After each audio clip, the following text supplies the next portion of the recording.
আসসালামু আলাইকুম। আশা করি আপনারা সবাই অনেক ভালো আছেন। ষষ্ঠ গণবিজ্ঞপ্তিতে যে সকল শিক্ষকবৃন্দ আপনারা এনটিআরসি থেকে চূড়ান্তভাবে সুপারিশপ্রাপ্ত হয়েছেন, আপনারা প্রতিষ্ঠানে যোগদান করেছেন। এখন আপনাদের সবচেয়ে গুরুত্বপূর্ণ যে কাজটি এমপিও আবেদন করা। ইএমআই সেলে আপনারা কিভাবে আবেদন করবেন এবং কিভাবে এইচআরএম এ রেজিস্ট্রেশন করবেন সেই বিষয়ে আপনারা ভিডিওটি দেখতে পেরেছেন। আজকে আমরা আপনাদের দেখাবো আপনাদের এমপিও আবেদন করার আগে আপনি কিভাবে আপনার ফাইলগুলো সুন্দরভাবে সেটআপ করবেন, সুন্দরভাবে আপনি আপনার ফাইলগুলো কিভাবে সাজাবেন এবং আপনার কোন কোন ফাইলগুলো লাগবে এবং কোন কোন ফাইলগুলো আপনার প্রয়োজন নেই। আমাদের এইখানে ইএমআইএসে প্রবেশ করার পর আমরা ওই ওয়েবসাইটের মধ্যে যেখানে ইএমআইএসে ঢুকে আমাদের যেই এমপিও আবেদনের জন্য যেই তালিকাটি দেওয়া আছে, যে ডকুমেন্টসগুলো আপনাকে এখানে আপলোড করতে হবে, এখানে দেখতে পাচ্ছেন সংযুক্তি আপলোড করুন এবং সংযুক্তি প্রকার এবং ডাউনলোড ফাইল। আপনার এই টোটাল এই 1 থেকে 34টি তথ্যই কিন্তু আপনাকে এখানে আপলোড করতে হবে। এখন এর মধ্যে কোন কোন তথ্যটি আপনার জন্য প্রযোজ্য নয় সেই বিষয়টি এবং আপনি ফাইলগুলো কিভাবে সাজাবেন এবং কোন ফাইলগুলো আপনাদের জন্য প্রযোজ্য সেইগুলো নিয়ে আমরা আজকে আপনাদের এই ভিডিওতে দেখানোর চেষ্টা করব। তো চলুন, প্রথমতই আমরা দেখতে পাচ্ছি এমপিও আবেদনের সময় 6টি ধাপ থাকবে। 6টি ধাপ পূরণ করার পর সেগুলো আমরা এমপিও সম্পূর্ণ কিভাবে আপনারা আবেদন করবেন সেই ভিডিও খুব শীঘ্রই দেখতে পারবেন। পাশাপাশি আজকে আপনারা 6 নম্বর ধাপে গিয়ে এইখানে দেখতে পারবেন এরকম একটি লিস্ট থাকবে যেখানে আপনার এই ডকুমেন্টসগুলো আপলোড করতে হবে পিডিএফ ফাইল করে। এখানে দেখতে পাচ্ছেন 1 নম্বরে আপনার লাগবে ইনস্টিটিউট হেড ফরওয়ার্ডিং। তো আমি আপনাদেরকে সেই বিষয়টি দেখানোর চেষ্টা করছি। আপনারা দেখেন, আমি এইখানে আপনাদের ষষ্ঠ গণবিজ্ঞপ্তিতে যে সকল শিক্ষকবৃন্দ আপনারা এমপিও আবেদন করবেন আপনাদের তথ্যগুলো খুব সুন্দর করে আমি সাজিয়ে রেখেছি। আপনারা ঠিক এভাবেই আপনারা সাজাবেন, তাহলে আপনার কোনো তথ্যে কোনো ভুল হবে না। আপনারা দেখতে পাচ্ছেন এখানে 1 থেকে 34টে ডকুমেন্টসই এখানে আছে, তবে একটু এলোমেলো হয়ে গিয়েছে। তবে প্রত্যেকটা ডকুমেন্টসই এখানে যেই নাম আছে, সেভাবেই সেই নাম দিয়েই আমরা সেটআপ করেছি। আপনাদের যদি কারোর প্রয়োজন হয় ডেমো, অবশ্যই আপনারা আমাদের হোয়াটসঅ্যাপ নাম্বার এবং গ্রুপ আছে, আপনারা যোগাযোগ করবেন। তো এখন যে বিষয়টি নিয়ে আমরা আজকে আলোচনা করছি, কিভাবে আপনি ষষ্ঠ গণবিজ্ঞপ্তিতে এখন আপনার এমপিও আবেদনটি আপনি কিভাবে করবেন, ফাইলটি কিভাবে সাজাবেন, কোনগুলো আপনার জন্য প্রযোজ্য এবং কোনগুলো আপনার জন্য প্রযোজ্য নয় সেই বিষয়গুলো দেখব। তো প্রথমতই আমাদের আছে 1 নম্বরে হেড ফরওয়ার্ডিং। সেটি আপনারা এখানে দেখতে পাচ্ছেন 1 নম্বর, এই যে ইনস্টিটিউট হেড ফরওয়ার্ডিং। এখানে প্রত্যেকটা ডকুমেন্টসই আছে, আমি আস্তে আস্তে করে আপনাদের প্রত্যেকটা ডকুমেন্টসই দেখাবো। তো আমরা প্রথমত ইনস্টিটিউট হেড ফরওয়ার্ডিংটি এর আগেও আপনাদেরকে আমি দিয়েছি word file, PDF file. Just আমরা আজকে শুধু ফাইলগুলো এক নজরে দেখে আসব। এই যে আপনারা দেখতে পাচ্ছেন প্রতিষ্ঠানের প্যাডে সুন্দরভাবে আপনি প্রতিষ্ঠান প্রধান যেই হেড ফরওয়ার্ডিংটি আপনাকে দিবেন, সেটি কিন্তু আপনাকে প্রথমেই অনলাইনে যখন আপনি এমপি আবেদন করবেন প্রথম ডকুমেন্টসই থাকবে ইনস্টিটিউট হেড ফরওয়ার্ডিং। এবং এই ফরওয়ার্ডিং অবশ্যই স্কুলের প্যাডে করতে হবে এবং এটি আপনি পিডিএফ ফাইল করে নেবেন। স্ক্যানিং করে অরিজিনাল ফাইলটি স্ক্যানিং করে আপনি সুন্দর করে পিডিএফ ফাইল করে আপনাকে আপলোড করতে হবে। পরবর্তীতে আমরা 2 নম্বরে যেই ডকুমেন্টসটি আপনার লাগবে ফিল্ড আপ অ্যাপ্লিকেশন ফর্ম। এটিও কিন্তু আপনারা আমাদের পেজ থেকে পেয়েছেন, আশা করি ওয়ার্ড ফাইল এবং পিডিএফ ফাইল দুটি পেয়েছেন। তো আমরা ইনস্টিটিউট হেড ফরওয়ার্ডিংয়ের ভিডিও দিয়েছি কিভাবে আপনারা পূরণ করবেন। ডকুমেন্টস 2 এটাও কিন্তু আমরা সুন্দর করে সাজিয়ে নিয়েছি। এখানে আপনিও আপনার ফাইলগুলো ঠিক এভাবেই এখানে সাজিয়ে নেবেন, তাহলে আপনার তথ্য দিতে কোনো সমস্যা হবে না, আপলোড করতে আপনার জন্য সুবিধা হবে। তো আমরা এখন যেই অ্যাপ্লিকেশন ফর্মটি আছে 2 নম্বর, সেটি আপনাদের দেখানোর চেষ্টা করছি। আপনারা দেখতে পাচ্ছেন filled up application information form 2, এখানে 2 নম্বর ডকুমেন্টস, এর জন্য আমি 2 লিখে রেখেছি। এটা আমরা ক্লিক করলাম। ক্লিক করার পরেই আমাদের সামনে কিন্তু যেই ফাইলটি আপনাকে পূরণ করতে হবে, এই ফাইলটি কিন্তু আমি আপনাদেরকে পূরণ করে দেখিয়েছি। 3 পৃষ্ঠার একটা ফর্ম, যেটি আপনাকে তথ্য দিয়ে পূরণ করতে হবে, সঠিক তথ্য দিয়ে। এবং আপনারা অনেকেই কমেন্টস করেছেন, স্যার এটা আমরা টাইপ করব না হাতে করব। আপনারা দেখতেই পাচ্ছেন আমি হাতে করে করেছিলাম। আমাদের চতুর্থ গণবিজ্ঞপ্তিতে যে শিক্ষক এসেছিলেন, এবং হাতে করলেও কোনো সমস্যা নেই, তবে হাতে করলে আপনার নিখুঁতভাবে লেখাগুলো সুন্দর করে কোনো কাটাকাটি করা যাবে না, এবং আপনি চাইলে টাইপও করতে পারবেন। তো হচ্ছে এই বিষয়টি। এবং পাশাপাশি আমরা নিচেই যে বিষয়টি খেয়াল রাখবেন, এখানে 3 জনের স্বাক্ষর লাগবে। অনেকেই ভাবছে যে এখন তো অ্যাডহক কমিটির মেয়াদ নেই, সেক্ষেত্রে কার স্বাক্ষর করবেন? যতদিন নিয়মিত কমিটি আছে না, সেক্ষেত্রে অ্যাডহক কমিটির যিনি সভাপতি রয়েছেন তার দিয়ে আপনারা স্বাক্ষরটি করবেন। পরবর্তীতে আমরা দেখেছি পরবর্তী ডকুমেন্টসটি আমাদের কি ডকুমেন্টস আছে। 3 নম্বর ডকুমেন্টস এখানে দেখতে পাচ্ছেন। 3 নম্বর ডকুমেন্টসে আছে আপনার academic certificate, SSC, HSC, BA, MA, পাশাপাশি এখানে একাডেমিক সার্টিফিকেটস আদার্স আপনার এনটিআরসির। পরবর্তী বিএড, যদি বিএড থাকে আপনারা বিএডটাও দিয়ে দিবেন। এবং 9 নম্বরে আছে এনটিআরসি সার্টিফিকেট, এবং 10 নম্বরে আপনার আছে marksheet of bachelor of degree exam. তো আমরা এখন 4 থেকে 9 পর্যন্ত যে একাডেমিক সার্টিফিকেটগুলো কি কি প্রয়োজন, আমরা প্রথমে দেখতে পাচ্ছি এখানে এসএসসি সার্টিফিকেট। তো চলুন আমরা এটাও কিন্তু আপনাকে মূল আপনার যেই সার্টিফিকেটটি রয়েছে সেটি স্ক্যানিং করে কিন্তু আপনাকে এখানে আপলোড করতে হবে। তো প্রথমতই আছে এসএসসি।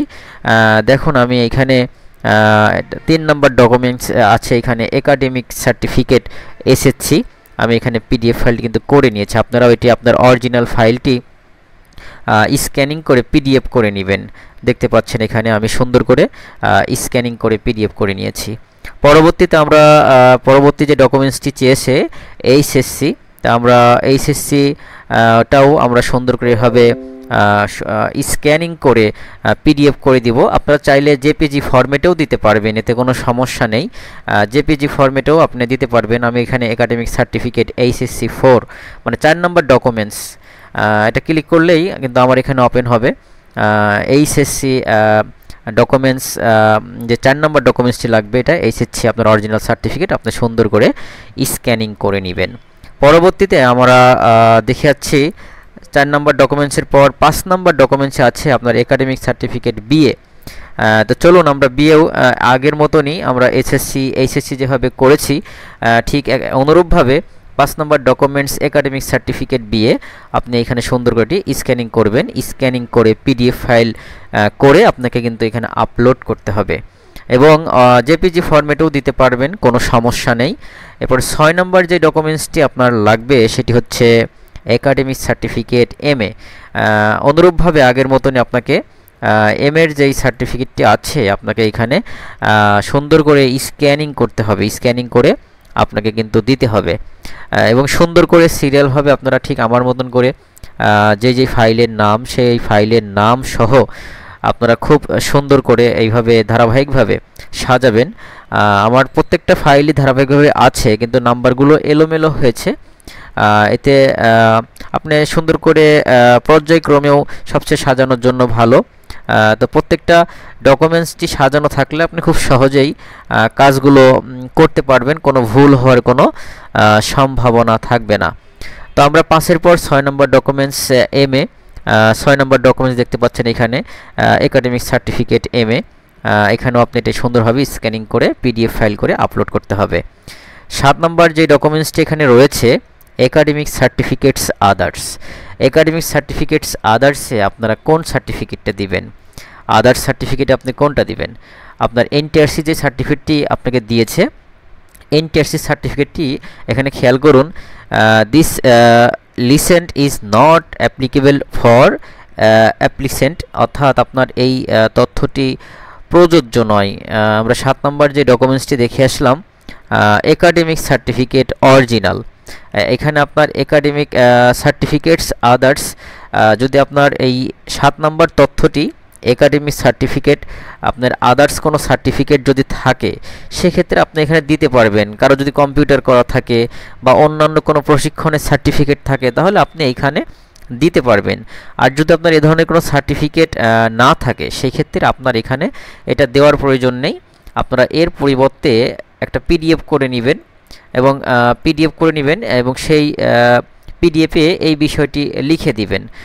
লিখে দিলে এই বিষয়টি this item is not applicable for this applicant, অর্থাৎ আপনার এই তথ্যটি প্রযোজ্য নয়, যার জন্য আপনি ইংলিশে সুন্দর করে লিখে পিডিএফ করে ওই জায়গাটা আপলোড করে দিবেন। তাহলে কর্তৃপক্ষ বুঝতে পারবে যে আপনার আদার্স কোনো সার্টিফিকেট নেই, যার জন্য আপনি লিখে দিয়েছেন এটা আপনার জন্য প্রযোজ্য নয়। পরবর্তীতে আমরা দেখে আসি 8 নম্বর তথ্যটি আপনাদের কি লাগবে। 8 নম্বর তথ্য বিএড সার্টিফিকেট অরিজিনাল। যদি আপনাদের বিএড করা থাকে তাহলে অবশ্যই বিএডের সার্টিফিকেটটি এখানে আপলোড করে দিবেন। এবং বিএডের যদি সার্টিফিকেট আপনার না থাকে সেক্ষেত্রে বিএড যখন করবেন তখন বিএডের জন্য আবেদন করতে হবে। তো এখানে আপনি কোন তথ্যটি দিবেন, এখানে তো আপনাকে কোনো না কোনো তথ্য দিতেই হবে। যদি আপনার বিএড স্কেল করা না থাকে সেক্ষেত্রে আপনি এখানে সেই আগের মতনই 8 নম্বর তথ্যে গিয়ে, যেহেতু বিএড স্কেলের জন্য আপনার চেয়েছে, আপনি এখানে খেয়াল করুন 8 নম্বর তথ্যে গিয়ে আমরা যেই তথ্যটির আগে দেখে আসলাম, this item is not applicable for this applicant, অর্থাৎ আপনার এই তথ্যটি প্রযোজ্য নয় যেহেতু আপনার বিএড স্কেল করা নেই, যার জন্য আপনি এই লেখাটি লিখে পিডিএফ করে ওইখানে আপলোড করে দিবেন। তাহলে কর্তৃপক্ষ বুঝতে পারবে আপনার এই বিএড করা নেই, এর জন্য আপনি এই তথ্যটি এখানে দিয়েছেন আপনার জন্য প্রযোজ্য নয়। পরবর্তীতে এখানে আমরা দেখে আসি আমাদের বিএড যাদের আছে, আর অবশ্যই বিএড থাকলে বিএড সার্টিফিকেট দিয়ে আপনারা আবেদন করতে পারবেন, সমস্যা নেই। 9 নম্বরে এনটিআরসি সার্টিফিকেট অরিজিনাল। আপনাদের এনটিআরসি থেকে যে সার্টিফিকেটটি দেওয়া হয়েছে সেটি আপনারা এখানে আপলোড করবেন। এবং 9 নম্বর ডকুমেন্টস আমরা এনটিআরসি সার্টিফিকেট যেটা আপনাদের কাছে আছে এটাও সুন্দর করে স্ক্যানিং করে আপনাকে পিডিএফ ফাইল করে দিতে হবে। 9 নম্বর certificate NTRC certificate documents number 9। এখানে খেয়াল করুন আপনি সুন্দর করে আপনার সার্টিফিকেটটি এইভাবে স্ক্যানিং করবেন, করে আপলোড করবেন। পরবর্তীতে আমাদের যে ডকুমেন্টসটি লাগবে 10 নম্বরে marksheet of bachelor of degree exam. 10 নম্বরের ডকুমেন্টস লাগবে ব্যাচেলর অফ ডিগ্রি এক্সাম। তো ব্যাচেলর অফ ডিগ্রি এক্সাম এটিও আপনার মার্কশিটটি সুন্দর করে স্ক্যানিং করে আপনাকে দিতে হবে। 10 নম্বর ডকুমেন্টস এখানে দেখেন marksheet of bachelor of degree exam 10 number documents আপনি সুন্দর করে স্ক্যানিং করে নেবেন এবং স্ক্যানিং করে আপনাকে কিন্তু এই তথ্যটি এখানে আপলোড করতে হবে। পরবর্তীতে আপনার যে তথ্যটি লাগবে আমরা দেখে আসি 11 নম্বর তথ্যটি আপনার কি প্রয়োজন হবে। 11 নম্বর তথ্যটি আপনার অ্যাপয়েন্টমেন্ট লেটার অরিজিনাল। অবশ্যই আপনার কাছে অ্যাপয়েন্টমেন্ট লেটারটি আছে, আপনি এই অ্যাপয়েন্টমেন্ট লেটারটি স্ক্যানিং করে আপনাকে কিন্তু দিতে হবে। 11 নম্বর তথ্য যেটি আপনাকে স্ক্যানিং করে পিডিএফ করে দিতে হবে। আপনি চাইলে জেপিজি ফরম্যাটেও দিতে পারবেন, তবে পিডিএফ করলে ভালো হবে। অ্যাপয়েন্টমেন্ট লেটার, এই যে অ্যাপয়েন্টমেন্ট লেটার 11 নম্বর তথ্যটি আপনি সুন্দর করে এভাবে সাজিয়ে নেবেন। দেখতে পাচ্ছেন আমি এটি সুন্দর করে স্ক্যানিং করে নিয়েছি, স্ক্যানিং করে আপলোড করেছি। পরবর্তীতে আপনার যেই তথ্যটি লাগবে অ্যাপয়েন্টমেন্ট লেটারের পরে জয়নিং লেটার 12 নম্বর তথ্যটি। 12 নম্বর তথ্যটি জয়নিং লেটার অরিজিনাল। আপনি এই জয়নিং লেটারটি সুন্দরভাবে স্ক্যানিং করে নেবেন, স্ক্যানিং করে পিডিএফ করে নেবেন। 12 নম্বর তথ্য জয়নিং লেটার। এখানে খেয়াল করুন আমি সুন্দর করে স্ক্যানিং করে পিডিএফ করে নিয়েছি, আপনারাও সুন্দর করে স্ক্যানিং করে পিডিএফ করে নেবেন। তাহলে আপনার আবেদনটি খুব সুন্দরভাবে আপনি করতে পারবেন এবং কোনো সমস্যা হবে না।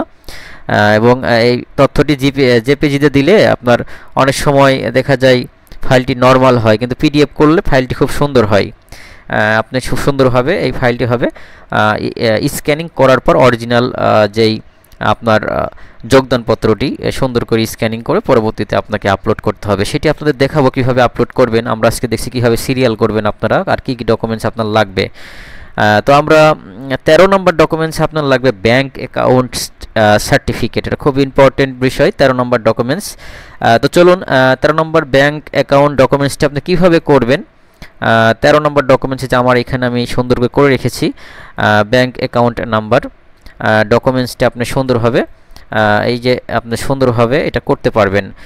মনে রাখবেন আপনি যে ব্যাংকে অ্যাকাউন্ট করবেন এই প্রত্যয়নপত্রর সাথে আপনি যখন ব্যাংকে কিছু টাকা জমা দিবেন 500 বা 1000, তখন ব্যাংক কর্তৃপক্ষ কিন্তু আপনাকে একটি স্লিপ দিবে এবং সেই স্লিপটি কিন্তু আঠা দিয়ে আপনি এই প্রত্যয়নের পরে আঠা দিয়ে লাগানোর পরে স্ক্যানিং করবেন এবং সেটি কিন্তু আপনাকে পিডিএফ ফাইল করে আপলোড করতে হবে। আশা করি বিষয়টি বুঝতে পেরেছেন। পরবর্তীতে যে বিষয়টি রয়েছে আমরা দেখে আসি। 13-র পরে আমাদের 14 নম্বর যে ডকুমেন্টসটি রয়েছে, 14 নম্বর ডকুমেন্টসটি আপনারা খেয়াল করি, number of student related subject of realization, অর্থাৎ আপনি যেই বিষয়ের শিক্ষক যোগদান করেছেন সেই বিষয় কোন বিষয়ের শিক্ষক আপনি, সেই বিষয়ের ছাত্রছাত্রীদের টট লিস্ট, যেটা প্রত্যেকটাই শিক্ষা প্রতিষ্ঠানের বোর্ডে এই ছাত্রছাত্রীর তালিকাটি থাকে। কেউ যদি যশোর বোর্ডের আন্ডারে থাকেন, আমি এই বিষয়ের ভিডিও দেখাবো আপনি কীভাবে আপনার রিলেটেড সাবজেক্টের স্টুডেন্টের তালিকা বের করবেন। মনে করুন কেউ ভৌত বিজ্ঞানে এসেছে, তাহলে বিজ্ঞানের ছাত্রছাত্রীর তালিকা কিন্তু ইনাকে এখানে আপলোড করতে হবে। কেউ যদি কমার্সের শিক্ষক আসেন, তাহলে কমার্সের শিক্ষকের ছাত্রছাত্রী এখানে আপলোড করতে হবে। যে যে বিষয়ে শিক্ষক এসেছেন আপনাদের এই 14 নম্বর ডকুমেন্টসে এসে বোর্ড থেকে পিডিএফ ফাইলটি ডাউনলোড করে নিয়ে আপনাকে এখানে আপলোড করতে হবে। চলুন দেখে আসি এই ডকুমেন্টটি কেমন হয়। 14 নম্বর যে ডকুমেন্টসটি আপনাদের লাগবে, টট লিস্ট যেটাকে বলা হয়, যে বিষয়ের শিক্ষক আপনি, সেই বিষয়ের স্টুডেন্ট সেই স্কুলে আছে কতজন, সেটি কর্তৃপক্ষ দেখার জন্য কিন্তু এই বিষয়টি দিয়েছে। তো 14 নম্বর ডকুমেন্টসটি আমরা আপনাদের দেখাবো। আসলে এটি কেমন হয় বা এটি কেমন করে বের করবেন সেটা পরবর্তী ভিডিওতে আমি আপনাদেরকে দেখাবো। 14 নম্বর documents, number student of related student registration tot list যেটাকে বলা হয়। তো আমি এখানে ক্লিক করছি, তারপরে দেখতে পারবেন টট লিস্ট আসলে কেমন। এখানে টট লিস্টটি আপনাদের প্রত্যেকটা বোর্ডের ওয়েবসাইটে আছে। তো টট লিস্টটা এখানে খেয়াল করুন। টট লিস্টটি দেওয়ার আগে আপনাকে আরেকটি কাজ করতে হবে, সেটা হচ্ছে আপনার প্রতিষ্ঠানে মোট কতজন শিক্ষার্থী রয়েছে এখানে খেয়াল করুন। আপনার স্কুলের নাম দিয়ে এখানে ক্রমিক নাম্বার দিয়ে ষষ্ঠ শ্রেণীতে কতজন রয়েছে, ছাত্র কতজন, ছাত্রী কতজন, মূলত টট লিস্ট হচ্ছে এইটি। কিন্তু এটার সাথে আপনি আরেকটি তথ্য অ্যাড করে দিবেন, সেটা হচ্ছে আপনার স্কুলে মোট টোটাল ছাত্রছাত্রী কতজন আছে। এখানে আমি আমার প্রতিষ্ঠানটা দিয়েছি যে ক্রমিক নাম্বার 7 পর্যন্ত, শ্রেণী ষষ্ঠ, ছাত্র আছে এতজন, ছাত্রী আছে এতজন, মোট এত। পরে সপ্তম শ্রেণীও একই রকম, অষ্টম নবম দশম, পরে মোট এত ছাত্র, মোট ছাত্রী এত, মোট ছাত্রছাত্রী এতজন। পরবর্তীতে বিজ্ঞান শাখার শিক্ষার্থী কতজন রয়েছে সেটি আপনি এখানে একটি তালিকা করে দিবেন এবং বাণিজ্য শাখার শিক্ষার্থী কতজন রয়েছে এখানে একটি তালিকা করে দিবেন। পরে প্রতিষ্ঠান প্রধানের নাম সই স্বাক্ষর দিয়ে এটি করার পরে আপনার প্রতিষ্ঠানের বোর্ডের যে বোর্ডের আন্ডারে আপনি, সেই বোর্ডের ওয়েবসাইটে গিয়ে দেখেন আমি যশোর বোর্ডের আন্ডারে, এটা কমার্সের শিক্ষক হতে কমার্সের কতগুলো স্টুডেন্ট কমার্সে রয়েছে নবম দশমে, সেক্ষেত্রে আমি তাদের একটি টট লিস্ট তাকে বের করে দিয়েছি। এই তথ্যটি কিন্তু আপনাকে আপলোড করতে হবে। আশা করি বিষয়টি বুঝতে পেরেছেন। পরবর্তীতে আমাদের যেই তথ্যটি লাগবে চলুন দেখে আসি। আমরা দেখেছি টট লিস্ট পর্যন্ত আমরা এসেছি। এবার 15 নম্বর ডকুমেন্টস, লাইব্রেরি পার্টিকুলার্স। তো চলুন লাইব্রেরি পার্টিকুলার্সটি কেমন হবে আপনাদেরকে আমি দেখানোর চেষ্টা করছি। 15 নম্বর ডকুমেন্টসটি লাইব্রেরি পার্টিকুলার্স, যে লাইব্রেরি পার্টিকুলার্স আমি সুন্দর করে এখানে পিডিএফ ফাইল করে নিয়েছি। লাইব্রেরি পার্টিকুলার্সে গিয়ে আপনি এখানে খেয়াল করুন, আপনার লাইব্রেরি পার্টিকুলার্স এইভাবে তথ্যটি আপনার প্রতিষ্ঠানের সঙ্গে করে প্রতিষ্ঠানের লাইব্রেরিতে কি কি গ্রন্থাগারে বইয়ের তালিকা, যেটি গ্রন্থাগারে বইয়ের তালিকা, লাইব্রেরি পার্টিকুলার্স, লাইব্রেরির তথ্য দিতে হবে, কি কি বই রয়েছে তার এইরকম একটি তালিকা আপনাকে করতে হবে। করার পর আপনাকে এই তথ্যটি পিডিএফ করে আপলোড করতে হবে। আপনি দেখুন গ্রন্থাগারে বইয়ের তালিকা, পরবর্তীতে গ্রন্থাগারের বইয়ের তালিকা কতগুলো আছে, আপনার প্রতিষ্ঠানের যে বইয়ের তালিকাগুলো আছে বা কোথায় গ্রন্থাগারে যেই বইগুলো রয়েছে তাদের নাম এবং কতটি বই রয়েছে সেগুলো কিন্তু আপনাকে এখানে দিতে হবে।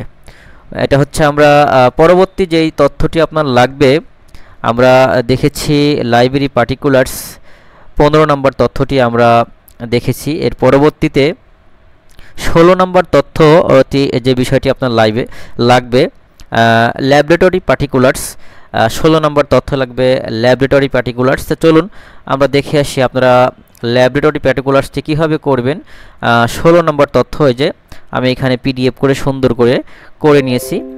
ল্যাবরেটরি পার্টিকুলার্স আপনারা এইখান থেকে ক্লিক করে আমি আপনাদেরকে দেখানোর চেষ্টা করছি আপনারা লাইব্রেরি পার্টিকুলার্সটা কীভাবে করবেন। প্রত্যেকটা তথ্যই কিন্তু আপনাদের স্কুলের প্যাডে হতে হবে। বিজ্ঞানাগারের যে যন্ত্রপাতির তালিকা রয়েছে তাদের তালিকা এখানে লেখা হয়েছে। আপনিও আপনার প্রতিষ্ঠানের বিজ্ঞানাগারের তালিকা এখানে সুন্দর করে আপনাকে এই পিডিএফ করে আপলোড করতে হবে। আশা করি বিষয়টি বুঝতে পেরেছেন।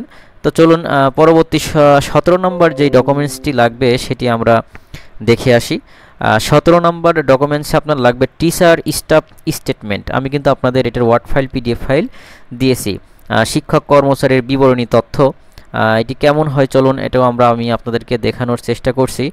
17 নম্বর ডকুমেন্টস শিক্ষক কর্মচারীর বিবরণী তথ্য আপনারা খুব সহজেই আমি যেটি ওয়ার্ড ফাইল দিয়েছি আপনারা আপনার প্রতিষ্ঠানের প্রতিষ্ঠান প্রধানের সহযোগিতা নিয়ে আপনার স্কুলে কতজন শিক্ষক কর্মচারী রয়েছে তাদের তথ্য আপনি এখানে আপলোড সুন্দর করে পিডিএফ ফাইল করে আপনাকে আপলোড করতে হবে। এই যে আমি এর আগে আপনাদেরকে ওয়ার্ড ফাইল দিয়েছি এবং এই ওয়ার্ড ফাইলটি আপনারা খুব সহজেই এটি করতে পারবেন। এখানে খেয়াল করুন আসলে যেই ক্যান্ডিডেটটি আসলে আবেদন করছে তারটি এখানে হাইলাইটস করে একটু কালার করে দেখানো হয়েছে যে এই শিক্ষক এমপি আবেদন করছে এবং তার এখানে স্বাক্ষর আছে, তাকে হাইলাইটস করা হয়েছে। প্রত্যেক শিক্ষক কর্মচারীর কিন্তু আপনাকে এখানে নাম লিখতে হবে, লিখে এবং ডান পাশে আপনার সই স্বাক্ষর আছে, এগুলো করতে হবে। আমি আপনাদেরকে ওয়ার্ড ফাইল দিয়েছি, আশা করি এখান থেকে সহজেই করতে পারবেন এবং অবশ্যই প্রতিষ্ঠান প্রধানের স্বাক্ষর এবং আপনাদের প্রতিষ্ঠানের সভাপতির স্বাক্ষর আপনারা এই পাশে করে দিবেন। পরবর্তীতে আমরা 18 নম্বর যে তথ্যটি লাগবে 18 নম্বর তথ্যে আপনাদের লাগবে হয়েছে যে এই শিক্ষক এমপি আবেদন করছে এবং তার এখানে স্বাক্ষর আছে, তাকে হাইলাইটস করা হয়েছে। প্রত্যেক শিক্ষক কর্মচারীর কিন্তু আপনাকে এখানে নাম লিখতে হবে, লিখে এবং ডান পাশে আপনার সই স্বাক্ষর আছে, এগুলো করতে হবে। আমি আপনাদেরকে ওয়ার্ড ফাইল দিয়েছি, আশা করি এখান থেকে সহজেই করতে পারবেন এবং অবশ্যই প্রতিষ্ঠান প্রধানের স্বাক্ষর এবং আপনাদের প্রতিষ্ঠানের সভাপতির স্বাক্ষর আপনারা এই পাশে করে দিবেন। পরবর্তীতে আমরা 18 নম্বর যে তথ্যটি লাগবে 18 নম্বর তথ্যে আপনাদের লাগবে রেজিগনেশন ডেট অফ সার্টিফিকেট প্রয়োজন হবে। আসলে এটি মূলত যদি আপনি শূন্য পদে আসেন সেক্ষেত্রে আপনার এই তথ্যটি প্রয়োজন হবে না।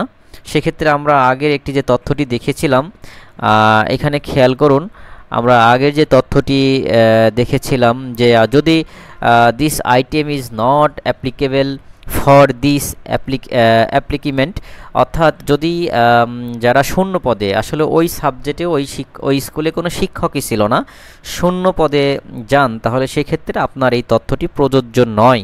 যেহেতু আপনি প্রথম ওই প্রতিষ্ঠানে ওই সাবজেক্ট হিসেবে আপনি গিয়েছেন, এর আগে ওই সাবজেক্টে কেউ চাকরি করেনি।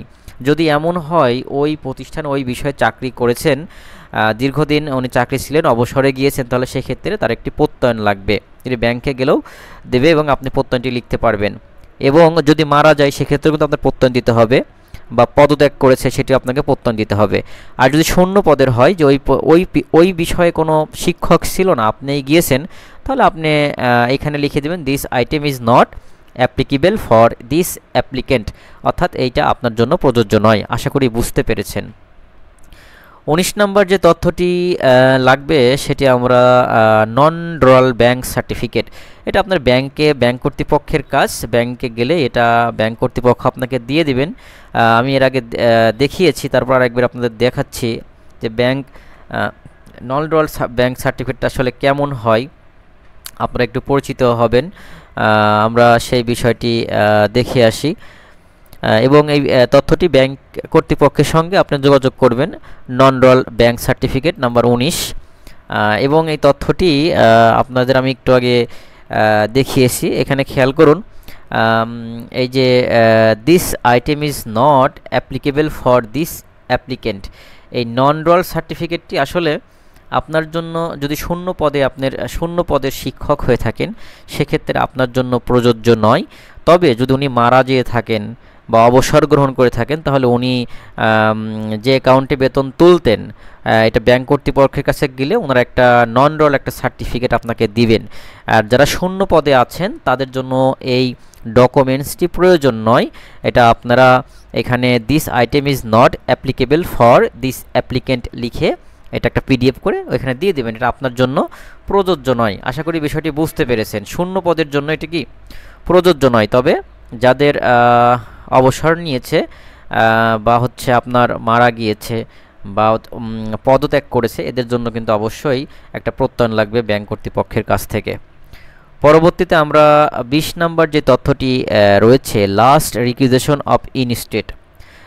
তো এখানে ইনস্টেটের স্বীকৃতি নবায়ন যেটি, তো চলুন আমরা এটি দেখে আছি। 20 নম্বর তথ্যটি আপনাদের এটা প্রতিষ্ঠান প্রধানের কাছে থাকবে, আপনারা প্রতিষ্ঠান প্রধানের কাছ থেকে এটি সংগ্রহ করবেন 20 নম্বর ডকুমেন্টসটি, এবং ওইটি প্রতিষ্ঠান প্রধানের কাছ থেকে নিয়ে আপনাকে স্ক্যানিং করে পিডিএফ ফাইল করতে হবে। তাই 20 নম্বর তথ্যটি আপনাদের আমি দেখাচ্ছি। লাস্ট রিকুইজিশন অফ ইনস্টেট, স্বীকৃতি নবায়ন, যেটি প্রত্যেক প্রতিষ্ঠানেই করতে হয় 2 বছর পর পর, সেটি আপনার প্রতিষ্ঠান প্রধানের কাছে থাকবে। এখানে দেখুন সেটি এখানে কিন্তু আছে বিদ্যালয়ের স্বীকৃতি নবায়ন প্রসঙ্গে। এই চিঠিটি আমার আগের, তাই এটি আপনাদেরকে দেখাচ্ছি। আপনাদের প্রতিষ্ঠান যেটি আছে সেটি আপনারা সুন্দর করে স্ক্যানিং করে পিডিএফ ফাইল করে দিতে হবে। 21 নম্বর যে তথ্যটি রয়েছে approval letter of present SMGB, অর্থাৎ চলুন আমরা দেখে আসি approval letter of present SMC, অর্থাৎ কমিটি অনুমোদনের যে বিষয়টি সেটি আমরা আপনাদের দেখালে আপনারা বুঝতে পারবেন ইনশাল্লাহ। এই তথ্যটিও আপনি প্রতিষ্ঠান প্রধানের কাছে পাবেন এবং প্রতিষ্ঠান প্রধানের কাছ থেকে নিয়ে আপনি এটিকে স্ক্যানিং করে পিডিএফ করে আপনাকে আপলোড করতে হবে। আপনি জিপিজি ফরম্যাটেও দিতে পারবেন। যে আপনার প্রতিষ্ঠানের যেই কমিটি রয়েছে তাদের যেই অনুমোদন দিয়েছে বোর্ড কর্তৃপক্ষ তার একটি চিঠি আপনার প্রতিষ্ঠানে রয়ে আছে। এ হচ্ছে আপনাদের 21 নম্বর তথ্য। 22 নম্বর তথ্যে রয়েছে লোকেশন সার্টিফিকেট। এটা আপনার জন্য লোকেশন সার্টিফিকেট আপনার ইউনিয়নে যেতে হবে, অর্থাৎ আপনার স্কুলের যে লোকেশনটা যেখানে আছে সেই স্কুলের যে ইউনিয়নের মধ্যে আপনার স্কুলটি আছে ওই স্কুলের ইউনিয়নের গেলেই আপনাকে এই লোকেশন সার্টিফিকেটটি দিবে। আমরা চলুন দেখে সেই 22 নম্বর লোকেশন সার্টিফিকেটটি আসলে কেমন হয়, যেটি আপনি ইউনিয়ন পরিষদে গেলে আপনাকে দিয়ে দিবে। 22 নম্বর তথ্য লোকেশন সার্টিফিকেট, আমি আপনাদের দেখানোর চেষ্টা করছি যে লোকেশন সার্টিফিকেটটি আপনার জন্য প্রযোজ্য এবং আপনাকে অবশ্যই এটি ইউনিয়ন পরিষদ থেকে আপনাকে সংগ্রহ করতে হবে। আপনার প্রতিষ্ঠান যেই ইউনিয়নে অবস্থিত রয়েছে সেই প্রতিষ্ঠান থেকে আপনাকে এটি নিতে হবে। তো আমি আপনাদের সেটি দেখানোর চেষ্টা করছি। 22 নম্বর যে তথ্যটি আপনাদের লাগবে এখানে খেয়াল করুন। 22 নম্বর তথ্যে লোকেশন সার্টিফিকেট হোয়ার নেসেসারি। তো আমি আপনাদের এটা নমুনা কেমন হয় সেটি দেখানোর চেষ্টা করছি। এখানে খেয়াল করুন আপনার লোকেশন সার্টিফিকেটটা আপনি ইউনিয়ন পরিষদে গেলেই এটি পেয়ে যাবেন। এখানে খেয়াল করুন আমার প্রতিষ্ঠান যেখানে আছেন সেই প্রতিষ্ঠানের লোকেশন সার্টিফিকেটটি আপনারা দেখতে পাচ্ছেন। আপনারাও আপনার প্রতিষ্ঠান যেই ইউনিয়নের আন্ডারে রয়েছে সেই ইউনিয়নে গেলেই আপনার লোকেশন সার্টিফিকেটটি দিয়ে দিবে। আশা করি বিষয়টি বুঝতে পেরেছেন। পরবর্তীতে 23 নম্বর যে তথ্যটি আপনাদের লাগবে 23 নম্বর তথ্যটি আপনার রেজুলেশন ফ্রম SMGB, যেটি আমি আপনাদেরকে দিয়েছি। আপনারা এই তথ্যটি আমাদের কাছ থেকে পেয়েছেন। তো চলুন রেজুলেশনটি দেখে আসি আসলে রেজুলেশনটি কেমন হয়। আসলে বিস্তারিত দেখাতে পারছি না এখন, শুধু আপনাদেরকে ফাইলগুলো কীভাবে সাজাবেন সেটি দেখানোর চেষ্টা করছি। Resolution from SMCGB 23 number documents. আপনারা সুন্দর করে আপনার প্রতিষ্ঠানের রেজুলেশন বই আছে যেখানে প্রতিষ্ঠান প্রধান এবং সভাপতি সদস্য মিলে এই রেজুলেশনটি করে এবং দেখতে পাচ্ছেন এই রেজুলেশনটি আপনাকে অবশ্যই স্ক্যানিং করে পিডিএফ করে আপলোড করতে হবে। আমি আপনাদের দিয়েছি, আপনারা বিস্তারিত এখান থেকে দেখতে পারবেন। পরবর্তীতে আমাদের যে তথ্যটি লাগবে রেজুলেশনের পরে আমরা দেখতে পাচ্ছি 24 নম্বর অরিজিনাল নিউজ পেপার অ্যাডভার্টাইজমেন্ট, আসলে original news paper oblique advertisement যে বিষয়টি, চলুন এটি দেখে আসি আমরা। অরিজিনাল নিউজ পেপার বলতে আমি আপনাদের পেপার কাটিংয়ের যে পিডিএফটি দিয়েছি এটা বাদেও আরও একটি বিষয় এখানে অ্যাড করতে পারবেন 24 নম্বর তথ্যে, সেটি আপনাদের আমি দেখানোর চেষ্টা করছি। আপনারা এনটিআরসির ওয়েবসাইটে গেলেই চিঠিটি পেয়ে যাবেন। আপনারা এখানে খেয়াল করুন, আপনারা যারা ষষ্ঠ গণবিজ্ঞপ্তিতে এসেছেন, এটা চতুর্থ গণবিজ্ঞপ্তি 2022 যখন এনটিআরসির প্রকাশ করেছিল, আপনারাও এটা আপনাদের ওয়েবসাইটে এনটিআরসির ওয়েবসাইটে পাবেন। এই চিঠিটি আপনাকে পিডিএফ অবস্থায় আছে, আপনার এই ফাইলটি এখানে আপলোড করতে হবে। পাশাপাশি এখানে চতুর্থ গণবিজ্ঞপ্তি 22, এই চিঠিটি আপনারা ষষ্ঠ গণবিজ্ঞপ্তি আছে, এটা এখনও আছে, আপনারা চাই যদি না পেয়ে থাকেন সেক্ষেত্রে আমি আপনাদেরকে দিয়ে দিব। তো আপনারা এই চিঠি এনটিআরসি থেকে এই চিঠি পাশাপাশি এই চিঠির সাথে আপনাদের যে পেপার কাটিং আমি দিয়েছি পিডিএফ, সেই পিডিএফের পেপার কাটিং এটা আপনারা এখানে সবগুলো ওই চিঠি সহ এই পেপার কাটিং সহ পিডিএফ এক ফাইলে করবেন। এক ফাইলে করে আপনাকে এটি আপলোড করতে হবে। দেখতে পাচ্ছেন এখানে আমি আপনাদের অরিজিনাল নিউজ পেপারের স্ক্যানিং করেছি এবং অরিজিনাল নিউজ পেপার স্ক্যানিং করা সহ এবং আপনাকে পেপার কাটিং এবং পাশাপাশি আপনার ওই চিঠিটি যেটি এনটিআরসির ওয়েবসাইটে আসে এই চিঠি সহ আপনাকে অ্যাড করতে হবে এবং অ্যাড করার পরবর্তীতে আপনাকে পিডিএফ করে আপনাকে আপলোড করতে হবে। এর পরবর্তী যে ডকুমেন্টসটা আপনাদের লাগবে, আশা করি বিষয়টি বুঝতে পেরেছেন। 25 নম্বর তথ্যে লাগবে first MPO copy of institute, অর্থাৎ আপনার প্রতিষ্ঠানের প্রথম এমপিও কপি। এটা আপনার এমপিও না, প্রথম যখন এই প্রতিষ্ঠানটি এমপিও হয়েছিল 25 নম্বর তথ্যে কিন্তু আপনার এই তথ্যটি লাগবে। তো 25 নম্বর তথ্যে আপনি এখানে ফার্স্ট এমপিও আপনার প্রতিষ্ঠান প্রধানের কাছে আছে, যখন ফার্স্ট এমপিও হয়েছে সেই এমপিও কপিটা আপনি স্ক্যানিং করে পিডিএফ করে এই আপনাকে আপলোড করতে হবে। দেখেন আমাদের প্রতিষ্ঠানের ফার্স্ট এমপিও কপিটা আমি স্ক্যানিং করে এখানে আপলোড করেছি। পরবর্তীতে এখানে 26 নম্বর যে ডকুমেন্টসটি লাগবে last MPO copy of institute, অর্থাৎ আপনার প্রতিষ্ঠানে বর্তমান রানিং যেই শেষ মাস যেটি লাস্ট এমপিও হয়েছে বেতন স্যালারি যেটা, সেটি আপনাকে দিতে হবে। তবে এখন যেহেতু ইএফটিতে বেতন হচ্ছে, ইএফটিতেও কিন্তু একটি এমপিও শিট দেওয়া হয়, সেই এমপিও শিটটি আপনাকে দিতে হবে। আমি আপনাদের দেখাচ্ছি বিষয়টি। 26 নম্বর এটি আগের যখন ইএফটি বাদে যে বেতন হতো লাস্ট এমপিও, সেটিও একটি এমপিও শিট দিত এবং এখন ইএফটিতেও একটি এমপিও শিট দেয় যে লাস্ট স্যালারি যেটি হয়েছে সেই এমপিওটি আপনি পিডিএফ করে আপনি এইভাবে আপলোড করতে হবে আপনাকে স্ক্যানিং করে, এবং আপনি চাইলে ওইখান থেকে পিডিএফ ফাইল করে ডাউনলোড করতে পারবেন, এতে কোনো সমস্যা নেই। 27 নম্বর যে ডকুমেন্টসটি লাগবে অরিজিনাল রিক্রুটমেন্ট রেজাল্ট শিট। এই বিষয়টি আপনারা অনেক সংখ্য কমেন্টস বা প্রশ্ন করেছেন। আসলে এটি হচ্ছে আপনার অরিজিনাল রেজাল্ট রিক্রুটমেন্টটি হচ্ছে আপনার কমিটি যাদের নিয়োগ দেয় তাদের যেই রেজাল্ট শিটটি জেলা শিক্ষা অফিসার সই স্বাক্ষর সহ যে পরীক্ষাটি হয় সেটাকে বোঝানো হয়েছে। এখন আপনারা প্রশ্ন করতে পারেন এই ক্ষেত্রে আপনারা এখানে কি দিবেন, সে তথ্যটির ভিডিও কিন্তু আমি আপনাদেরকে দিয়েছি, যেটা আপনারা সবাই অবগত আছেন। তো যেহেতু ভিডিওটি অনেক দীর্ঘ হয়ে যাচ্ছে, যেহেতু অনেক ডকুমেন্টস 1 থেকে 34টি ডকুমেন্টস আমি আপনাদেরকে দেখাচ্ছি, সেক্ষেত্রে একটু দীর্ঘ হবে। তো আপনারা খুব সহজেই এই ভিডিও থেকে কী কী ডকুমেন্টস লাগবে সেটি জানতে পারবেন এবং সহজেই ফাইলটি আপনারা তৈরি করতে পারবেন। তো অরিজিনাল রিক্রুটমেন্ট রেজাল্ট শিট এখানে এবং অবলিক কিন্তু এখানে দেওয়া আছে ই রিকিউজেশন।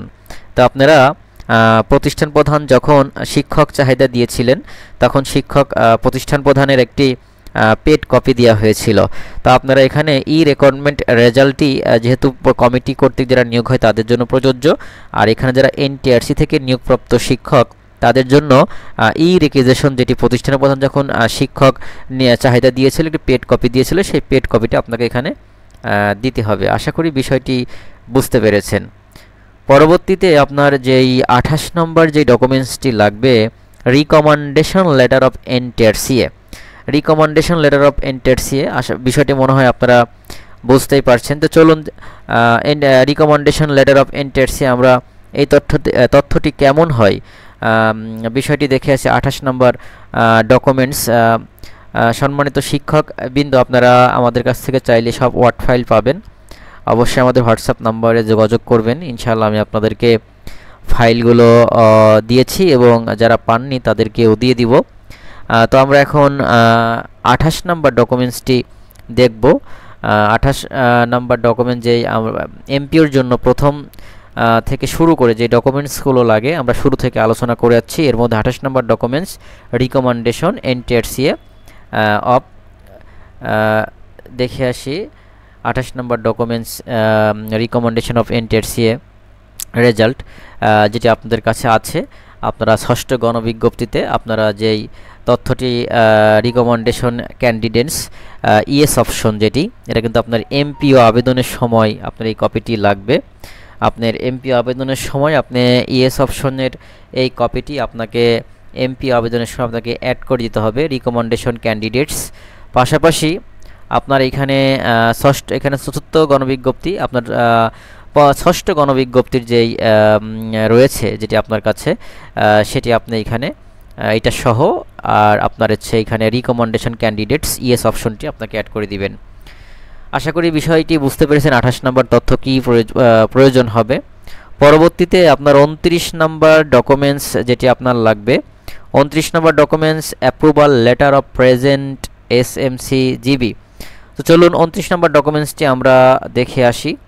29 নম্বর ডকুমেন্টসটি আপনাদের কেমন হতে পারে বা কেমন হয় আপনাদের ধারণা দেওয়ার জন্য আমি সুন্দর করে সাজিয়েছি, এবং এটা থেকে আপনারা খুব সহজেই ফাইলগুলো সেট আপ করতে পারবেন। তো 29 নম্বর অ্যাপ্রুভাল লেটার অফ প্রেজেন্ট এসএমজিবি, এখানে দেখতে পাচ্ছেন আপনারা, এখনই লোড হচ্ছে। আপনারা এই যে তথ্যটি, আশা করি বিষয়টি বুঝতে পেরেছেন।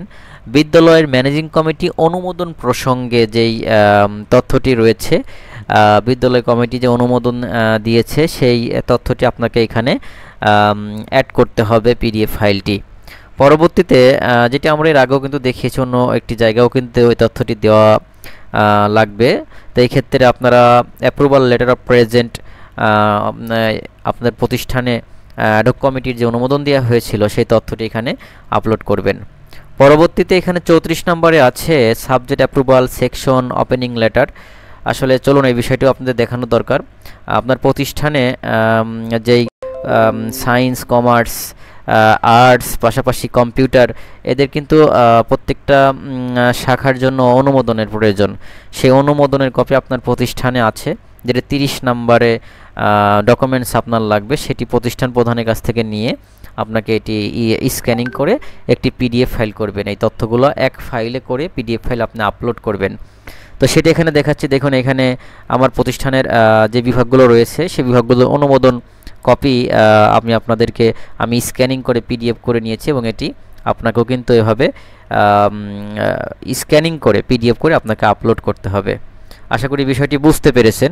এর পরবর্তীতে 31 নাম্বার ডকুমেন্টস যেটি লাগবে, 31 নাম্বার ডকুমেন্টস আপনার লাগবে class wise student information of institute. আপনার প্রতিষ্ঠানের শিক্ষার্থীদের যেই ক্লাস ওয়াইজ যেই তালিকাটি চেয়েছে সেটি কিভাবে করবেন চলুন দেখে আসি। 31 নাম্বার তথ্যটি আপনি কিভাবে করবেন এবং এই ফাইলটি কিভাবে তৈরি করবেন সেটি আপনাদের দেখানোর চেষ্টা করছি। আমরা প্রথম থেকে শেষ পর্যন্ত আলোচনা করে এখন আমরা 31 নাম্বার ডকুমেন্টসটি দেখার চেষ্টা করব। এখানে খেয়াল করুন, আমি প্রত্যেকটি ফাইলই কিন্তু সাজিয়ে রেখেছি। তো আপনারাও সুন্দর করে ফাইলের নাম দিয়ে সুন্দর করে আপনারা এই ফাইলগুলো সাজাবেন, তাহলে আপনাদের কোনো ভুল হওয়ার কোনো সম্ভাবনা থাকবে না। তো 31 নাম্বার ডকুমেন্টসটি দেখতে পাচ্ছেন, class wise student information of institute.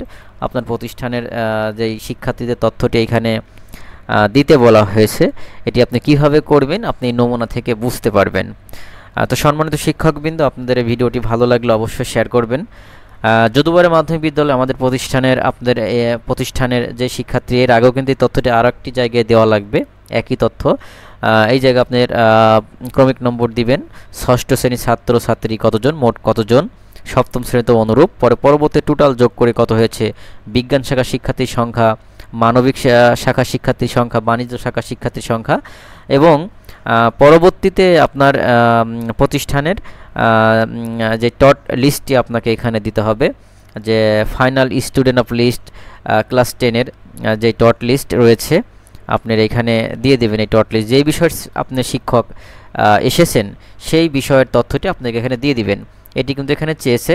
আসলে এখানে শুধু এই তথ্যটি দিলেই হয়, যেহেতু এখানে শিক্ষার্থীদের তথ্যটি চেয়েছে, ইনস্টিটিউট অফ প্রতিষ্ঠানের শিক্ষার্থীদের তালিকা চেয়েছে। সেক্ষেত্রে আপনারা এখানে আপনার যেই বিষয় শিক্ষক সেই বিষয়ের টট লিস্টটাও এইখানেও আপনি অ্যাড করে দিতে পারবেন, না দিলেও কোনো সমস্যা নেই। পরবর্তীতে 32 নম্বর ডকুমেন্টস লাগবে। এখানে আপনার আমরা আলোচনা করি representative of DG a new letter.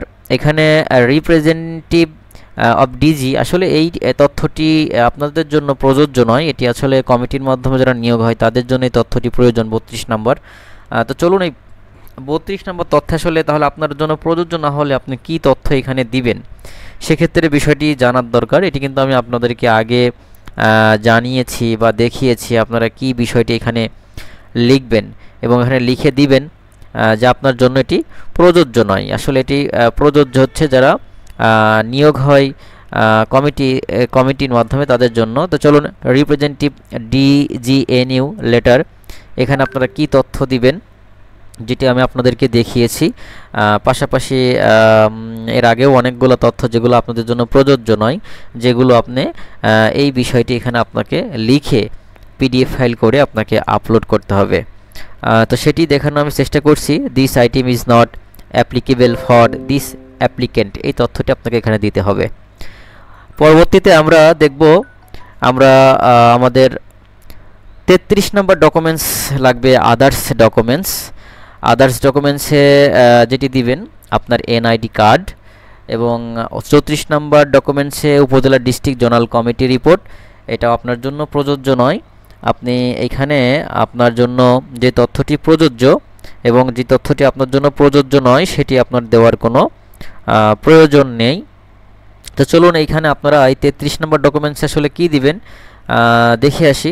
33 number others ডকুমেন্টসে NID দিবেন। আমি এখানে দেখেন করে রেখেছি, আমি এটা দেখালাম না। আদার্স ডকুমেন্টস আপনার এনআইডি কার্ডটি সুন্দর করে স্ক্যানিং করে জেপিজি ফরম্যাটে আপনি দিয়ে দিবেন, কোনো সমস্যা নেই। আর এখানে 34 নম্বর উপজেলা ডিস্ট্রিক্ট জোনাল কমিটি রিপোর্ট, এখানে আগের মতনই আপনার জন্য এটি প্রযোজ্য নয়, আপনি এটি দিবেন না। আপনার জন্য আমরা যেটি প্রযোজ্য নয় সেটি লিখে দিতে হবে, this item is not applicable for this applicant. আশা করি বিষয়টি বুঝতে পেরেছেন। আপনাদের এমপি আবেদনের জন্য সম্পূর্ণ ডকুমেন্টস কিন্তু আমরা আপনাদেরকে দেখিয়েছি, কোন কোন ডকুমেন্টসগুলো আপনাদের জন্য প্রয়োজন হবে সেটি নিয়ে আমরা কিন্তু এত সময় ধরে আলোচনা করছিলাম। সম্মানিত শিক্ষক বৃন্দ, আপনারা আমাদের সাথে আশা করি সব সময় থাকেন এবং আজকের যেই তথ্যগুলা এমপি আবেদনের জন্য কি কি তথ্য প্রয়োজন সেটি কিন্তু আমি আপনাদেরকে সুন্দর করে পিডিএফ ফাইল করে এবং কিভাবে ফাইলগুলো করবেন সেটি আপনাদেরকে আমি দেখাচ্ছিলাম। এই ফাইলগুলো একজন এনটিআরসি শিক্ষকের জন্য আমি এখানে যেভাবে সাজিয়েছি, এখানে এই তথ্যগুলো এনটিআরসি শিক্ষকের জন্য প্রযোজ্য এবং যেগুলো প্রযোজ্য নয় সেগুলো কিন্তু আমি আপনাদেরকে দেখিয়েছি। তো ইনশাল্লাহ সামনে কীভাবে এমপি আবেদনটি আপনি সম্পূর্ণ করতে পারেন সেটাও আপনাদেরকে আমি দেখানোর চেষ্টা করব।